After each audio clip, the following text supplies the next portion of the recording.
Esse tipo de questão sempre cai em concursos e vestibulares e pega muita gente. Na frase, Caio precisa de ajuda. Este termo em destaque, de ajuda, ele exerce função sintática de quê? De um objeto direto? De um objeto indireto? Predicativo do sujeito ou de sujeito? Bem, vem cá que eu vou te mostrar.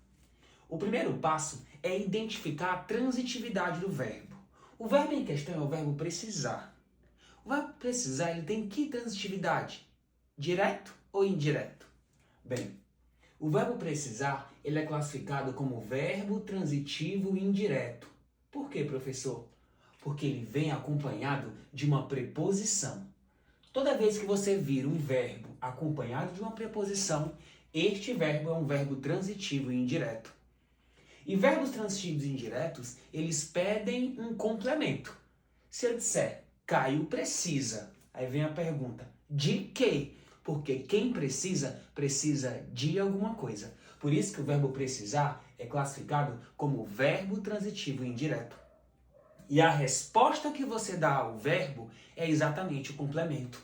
Caio precisa de quê? De ajuda. Por isso que de ajuda ele exerce a função sintática de um objeto indireto. Porque o verbo em questão, ele é classificado como um verbo transitivo indireto. Verbo transitivo indireto tem como complemento objetos indiretos. Assim como um verbo transitivo direto tem como complemento um objeto direto. Como o verbo em questão é um verbo transitivo indireto, o complemento dele necessita de preposição, ele é um objeto indireto. Por isso que a opção correta seria a letra B de bola. Não seria objeto direto, porque o verbo não é transitivo direto. Portanto, a opção A estaria incorreta. Não seria predicativo do sujeito, porque para ser predicativo do sujeito necessita de um verbo de ligação.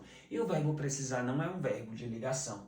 E a opção D também estaria incorreta. Sujeito, porque quem precisa de ajuda é Caio. Caio, nesta frase, é que ocupa a função sintática de sujeito da oração. Por isso que não seria o sujeito.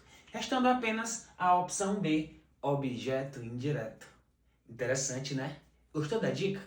Dicas como essas, rápidas e precisas, você vai obter no curso Português de Bolso. O link segue no perfil da página. Lá você vai ter um compilado de vídeos separados por assuntos. Isso mesmo, para melhorar o seu entendimento e assim fazer com que você acerte as questões dos concursos ou vestibulares. Portanto, curso Português de Bolso. Dicas como essas, rápidas e precisas. Portanto, venha conferir.